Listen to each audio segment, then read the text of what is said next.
राष्ट्रपति Vladimir Zelensky अब Putin के टारगेट पर आ चुके हैं। राजधानी कीव में पुतिन ने उस जगह पर हमला किया है जहां पर जेलेंस्की और उसका मंत्रिमंडल युद्ध को लेकर फैसला करता है। पुतिन ने अब तक का सबसे बड़ा हमला करके बता दिया है कि यूक्रेन का कोई भी कोना अब जेलेंस्की के लिए सुरक्षित नहीं रह पाएगा। पुतिन की रिकॉर्ड बमबारी के बाद अब यूरोप के सामने बड़ा सवाल है कि क्या वो यूक्रेन में सेना भेजेगा या सुरक्षा गारंटी फेल साबित होगी। रिपोर्ट देखिए।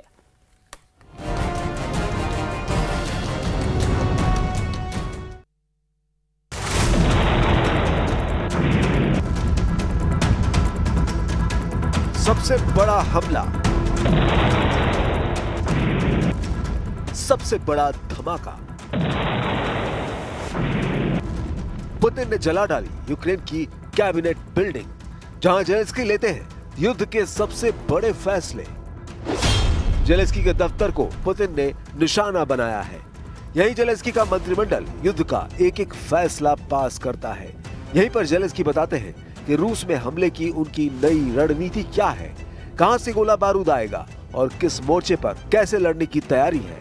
जेलेंस्की की इस बिल्डिंग को टारगेट करने का मतलब है यूक्रेन की लीडरशिप का हो गया है।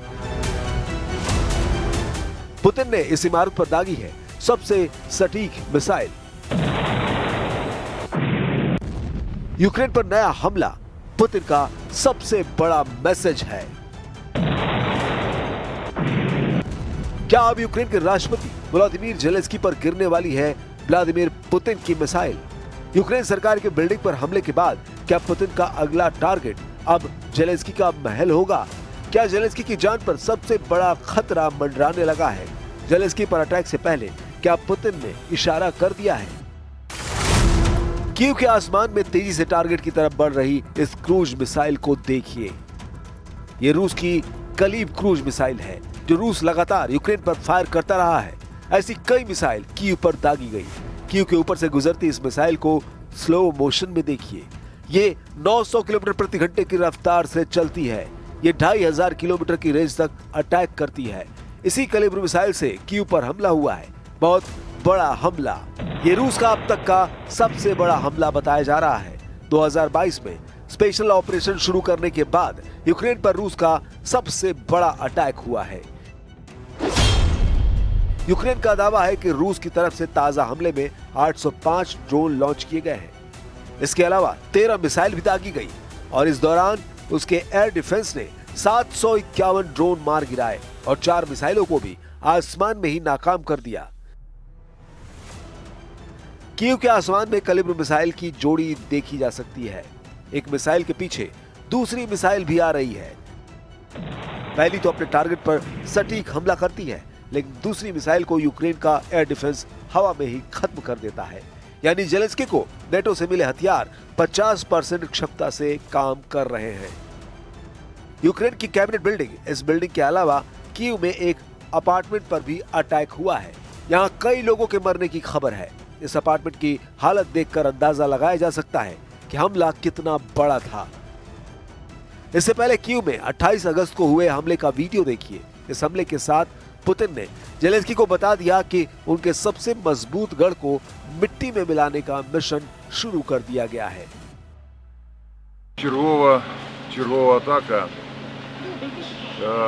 2 района у нас більш всього в місті постраждало.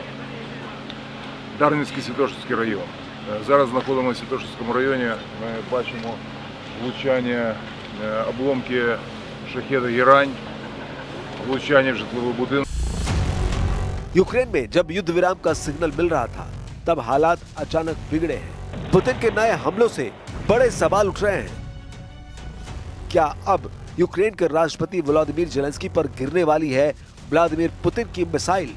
यूक्रेन सरकार के बिल्डिंग पर हमले के बाद क्या पुतिन का अगला टारगेट अब जेलेंस्की का महल होगा? क्या जेलेंस्की की जान पर सबसे बड़ा खतरा मंडराने लगा है? जेलेंस्की पर अटैक से पहले क्या पुतिन ने इशारा कर दिया है?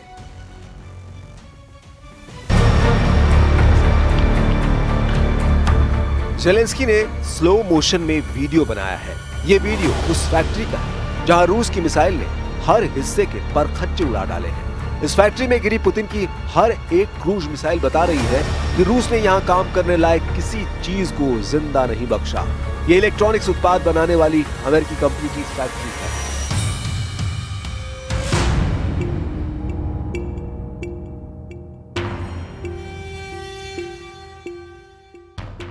यहां अब जर्रा जर्रा चीख कर बता रहा है कि पुतिन की मिसाइलों ने बहुत ही अचूक हमले को अंजाम दिया है।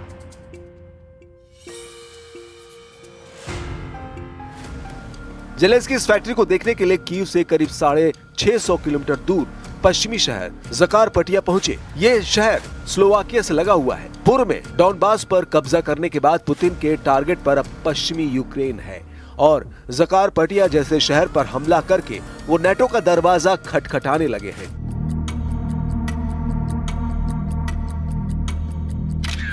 इक्कीस अगस्त को जब ज़कारपटिया में इस अमेरिकी फैक्ट्री पर हमला हुआ तब देखिए यहां का हाल क्या था। रूस ने यहां पर बहुत सटीक हमला किया था। हमले के 2 हफ्तों बाद जेलेंस्की ने इस अमेरिकी फैक्ट्री का दौरा करने का फैसला किया, लेकिन उनका बड़ा मैसेज कुछ और है। वो बताना चाहते हैं कि रूस अब यूक्रेन में अमेरिका के ठिकानों पर बमबारी कर रहा है, इसलिए उन्होंने यहां अमेरिकी दूतावास के बड़े बड़े अधिकारियों को भी बुलाया। वो बताना चाहते हैं कि रूस का असली टारगेट यूरोप और अमेरिका है, या कहें कि नेटो देश है। जेलेंस्की ने बड़ा बदला लेने की तरफ इशारा भी कर दिया है। जेलेंस्की ने ऐलान किया है कि रूस के रिफाइनरी और बाकी तेल ठिकाने उनके टारगेट पर रहेंगे। Відповідає на російські удари по нашим енергооб'єктам і буде відповідати. Але ми дуже хочемо, щоб війна ця закінчилась. Але просто терпіти в темряві ніхто не буде. 20 दिन के अंदर रूस ने यूक्रेन पर 1500 से ज्यादा मिसाइल और ड्रोन अटैक किए हैं। यह आंकड़े बता रहे हैं कि पुतिन यूक्रेन को कुचलने के लिए पूरा जोर लगा रहे हैं और अब वो पीछे नहीं हटेंगे। पुतिन ने इसका इरादा जाहिर कर दिया है।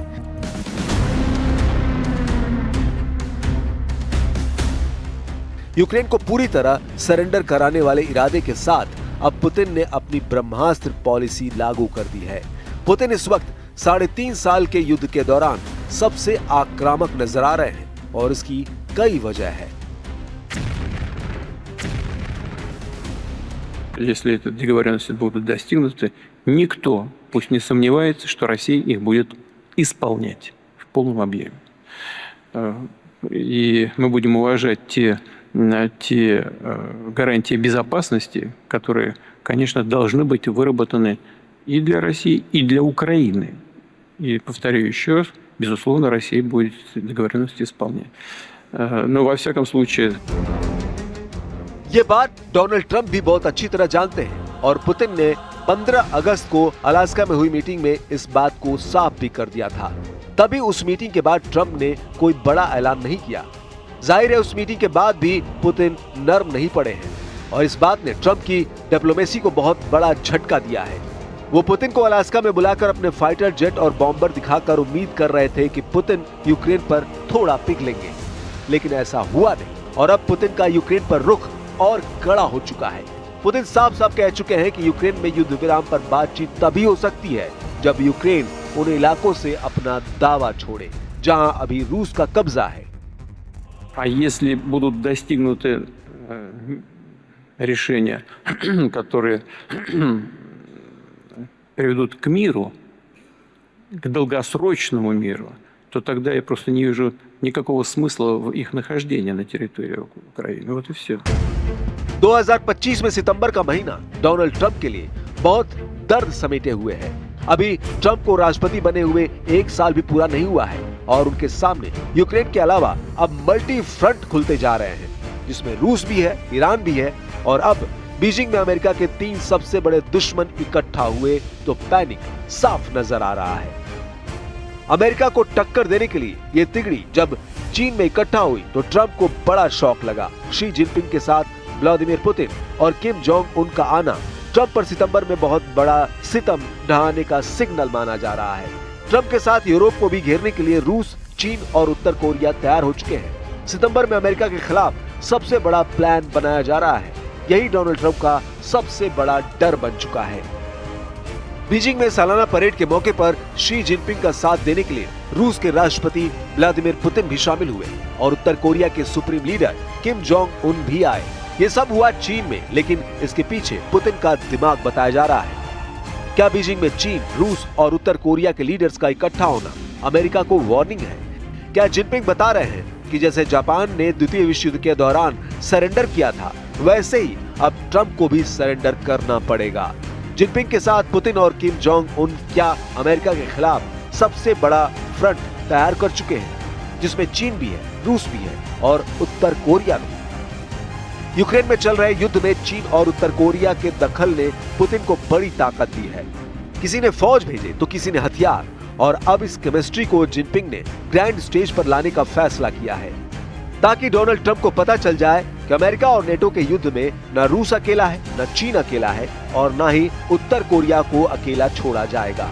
अब इसी फॉर्मूले को पुतिन यूक्रेन पर लागू करना चाहते हैं। वो युद्ध को अपनी शर्तों पर खत्म कराना चाहते हैं।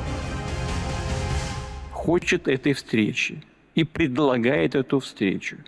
Я сказал, готов, пожалуйста, приезжайте, мы точно совершенно обеспечим условия для работы и безопасность. Гарантия 100%. Но если нам говорят, мы хотим с вами встречи, но вы поезжаете туда-то на эту встречу. Но мне кажется, что это просто избыточные запросы в наш адрес. Повторяю еще раз, если реально кто-то хочет с нами встретиться, мы готовы. Самое лучшее место для этого – столица Российской Федерации, город-герой Москва. इसीलिए अमेरिका को टक्कर देने के लिए ये तिगड़ी चीन में इकट्ठा हुई। चीन के राष्ट्रपति शी जिनपिंग के साथ रूस के राष्ट्रपति व्लादिमीर पुतिन और उत्तर कोरिया के शासक किम जोंग उन भी हैं। डोनाल्ड ट्रंप के खिलाफ ट्रिपल फ्रंट खोल दिया गया है। ये सितंबर में बहुत बड़ा सितम ढहाने का सिग्नल माना जा रहा है। 2025 का सबसे बड़ा मोर्चा बीजिंग में रूप ले चुका है। ट्रंप को घेरने के लिए रूस, चीन और उत्तर कोरिया तैयार है। अमेरिका के खिलाफ सबसे बड़ा प्लान समझने की बहुत जरूरत है। यही बात अब डोनाल्ड ट्रंप को सता रही है। 2025 में ही रूस में हुई विक्ट्री परेड में शी जिनपिंग शामिल हुए थे। मॉस्को के रेड स्क्वायर पर जिनपिंग और पुतिन दोनों साथ साथ खड़े नजर आए। अब पुतिन ने यही ताकत जिनपिंग को दी है और बीजिंग की सालाना परेड भी ऐसा ही मौका साबित हुई। यूक्रेन युद्ध के बीच जहां यूरोप फंसा हुआ है, वहीं इसी बहाने रूस ने अपनी ताकत बढ़ाने के लिए चीन और उत्तर कोरिया को एक्टिव कर दिया है। डोनाल्ड ट्रंप को डराने वाली सबसे बड़ी बात यह है कि चीन भी परमाणु पावर है, रूस भी परमाणु शक्ति है और किम जोंग उन को तो ट्रंप रॉकेट मैन कहते हैं, यानी उत्तर कोरिया के पास भी परमाणु बम है। और इसीलिए इस ट्रिपल परमाणु फ्रंट से कैसे निपटा जाए, ये ट्रंप के लिए टेढ़ी खीर साबित हो रहा है। सवाल उठ रहा है कि अगर वर्ल्ड वॉर की नौबत आई और दुनिया इसी तरह दो खेमों में बटी, तो रूस, चीन और उत्तर कोरिया युद्ध कैसे लड़ेंगे और सबसे पहला हमला कहां किया जाएगा? इसमें कोई शक नहीं कि बीजिंग में हुई शंघाई सहयोग संगठन की बैठक ट्रंप के साथ साथ यूरोप को फंसाने वाली बहुत बड़ा टर्निंग पॉइंट साबित हो रही है। पुतिन से लेकर दुनिया के हर उस बड़े नेता को बीजिंग में बुलाकर जिनपिंग ने ये पैगाम देने की कोशिश की है कि चीन का फ्रंट तैयार है।